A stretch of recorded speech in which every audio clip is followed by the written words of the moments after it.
기원전 4세기경 당시 마케도니아의 왕이었던 알렉산드로스 대왕은 자신의 짧은 생애 동안 수많은 국가를 정복시키며 거대한 제국을 건설하는 데 성공했습니다. 알렉산드로스 대왕의 이런 카리스마, 추진력을 고려하면 그가 죽은 뒤 그가 정복했던 나라들 중 그리스와 먼 나라들, 특히 아시아 국가들의 경우엔 곧바로 반란을 일으킬 것이라고 생각하기 쉬운데요. 왜냐하면 아시아에서의 복속은 알렉산드로스 대왕에 의한 것이었으며 그의 정복과 죽음 사이의 기간이 그리 길지 않았기 때문입니다. 그런데 실제론 대왕의 후계자들이 다스렸던 아시아 지역에선 위협이 될 만한 반란은 일어나지 않았습니다. 나라를 빼앗긴 지 얼마 지나지 않아 그 나라를 빼앗은 왕이 죽었는데도 나라를 되찾으려는 시도가 일어나지 않았다는 건데요. 어째서 당시 정복국들 사이에선 반란을 일으키지 않았던 걸까요? 마키아벨리는 이를 국가의 유형과 관련해 설명해 나갑니다.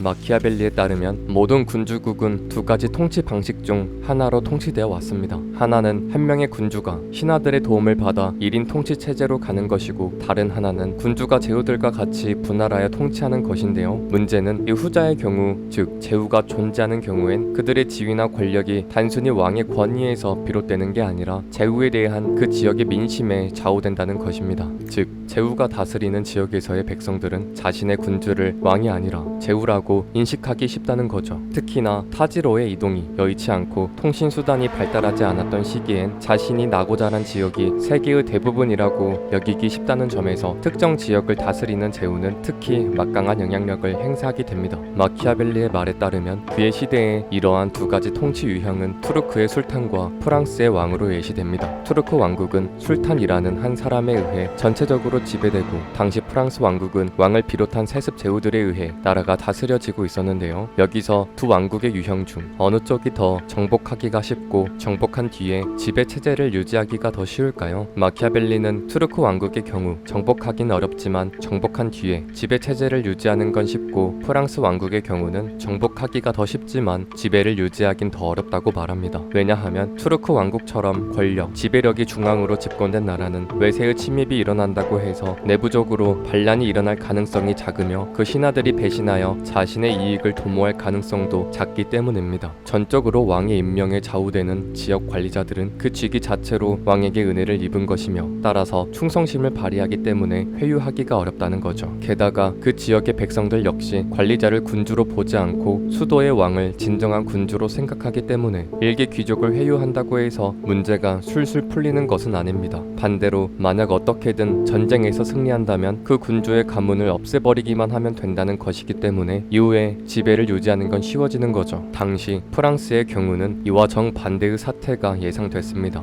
즉 왕과 제후가 지배하는 나라는 정복하긴 쉬우나 통치 체제를 유지하는 건 어렵다는 건데요. 보통 왕과 유사한 권력을 향유하는 제후들이 많을수록 그 왕에게 불만을 품거나 정권을 뒤집으려는 무리들이 도사리고 있기 때문에 배신을 종용하여 전쟁에서 승리하기 쉽기 때문이죠. 그러나 이러한 승리는 반쪽짜리 승리로 어차피 그 국가를 지배하기 시작하면 언제나 유사한 문제로 걱정하게 될 수밖에 없습니다. 정복국이 조금이라도 빈틈을 보이면 이전에 배신했던 제후들은 또다시 다른 정복국에 빌붙을 가능성이 높기 때문이죠. 이러한 양상에서 알렉산드로스 대왕 사후에 아시아 지역에서 곧바로 반란이 일어나지 않은 이유가 설명됩니다. 당시 알렉산드로스 대왕이 정복했던 아시아 국가들은 대체로 투르크 왕국처럼 한 명의 군주가 전체를 지배하는 지배 구조를 가지고 있었기 때문인 거죠. 마키아벨리에 따르면 정복국과 다른 문화와 법을 가진 나라를 다스리는 방법에는 세 가지가 있습니다. 그 나라를 파괴하거나 군주가 직접 가서 거주하거나, 아니면 이전처럼 살게 내버려 두되 정복국의 군주와 사이가 좋은 몇몇 사람들로 구성된 과도정부를 세워 공물을 바치게 하는 것입니다. 이 과도정부는 실상 정복국의 군주에 의해 세워진 것이므로 과도정부의 대표자들은 군주의 눈치를 살피고 그의 마음에 들기 위해 부단히 노력하게 되겠죠. 다만 이런 국가들 중에서도 자유로운 생활 양식에 익숙한 경우엔 그 지역을 파멸시킬 각오까지도 해야 한다고 그는 경고하는데요. 자유의 정신은 어떤 편익이나 호의, 배려에도 불구하고 그들 자신의 전통을 명분으로 삼아 언제든 지배 체제를 전복시키기 위한 반란을 일으킬 가능성이 존재하기 때문입니다. 따라서 이런 나라는 파멸시켜 백성들을 완전히 와해시키거나 군주가 직접 가서 다스리는 게 가장 확실한 방법인 것입니다.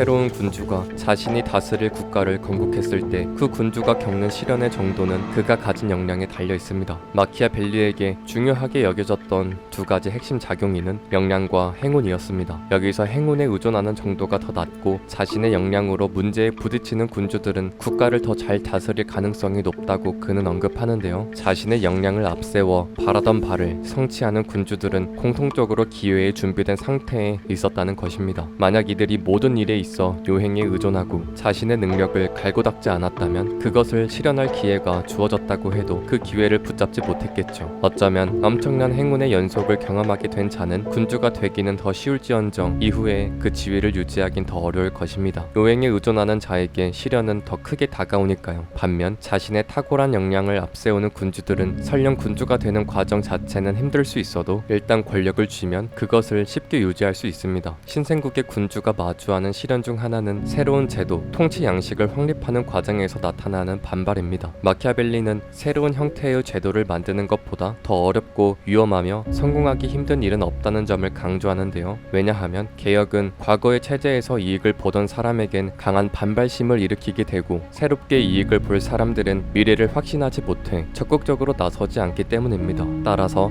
개혁자는 언제나 불리한 입장에 놓이게 되는 거죠. 그렇다면 이러한 개혁에 필요한 요인은 무엇일까요? 마키아벨리는 무엇보다 무력이 필요함을 강조합니다. 인민은 변덕스럽기 때문에 개혁을 실태를 유지하기 위해선 그들의 변심을 억제하고 강제할 필요가 있기 때문이죠. 마키아벨리는 군주가 가지는 역량의 중요성을 강조하기 위해 일개 평민에서 단지 운이 좋아 군주가 된 경우를 고찰합니다. 그는 군주가 되는 과정에선 요행에 의존해 그 자리를 차지하는 것은 가능해도 진정한 시련은 군주가 된 이후에 들이닥친다고 말하는데요. 경험이 없는 지배자는 자신의 권력을 유지하는 법을 모르며 유지할 능력을 갖추지도 못합니다. 이들은 군주에게 필요한 지식을 결여하고 있으며 따라서 충실하고 능력 있는 신하를 다스릴 수 없기에 뿌리가 얕은 나무처럼 약간의 바람에도 흔들리기 쉽죠. 이들은 보통 타인의 호의로 군주의 자리에 오르거나 단순히 돈으로 권력을 쥐게 되는데 전자의 경우엔 타인의 호의가 철회되면 그는 곧장 권력을 잃게 되며 후자의 경우엔 돈으로 해결할 수 없는 문제가 발생했을 때 그 위기를 극복하지 못하게 됩니다. 마키아벨리는 역량과 행운의 작용을 대비시키고자 실제 역사적 사례를 분석하여 제시합니다. 그가 사례로 든 예는 프란체스코 스포르차와 체사레 보르자의 경우인데요. 프란체스코는 자신의 역량을 토대로 각각의 상황에 적합한 방법을 사용해 일개 시민에서 밀라노 공작의 자리까지 오른 반면 체사레 보르자는 자신의 부친을 통해 그 자리에 올랐지만 그러한 보살핌이 사라지자 군주의 지위를 잃어버리게 됐습니다. 다만 체사레가 군주로서의 역량이 전적으로 부족했던 것은 아니었습니다.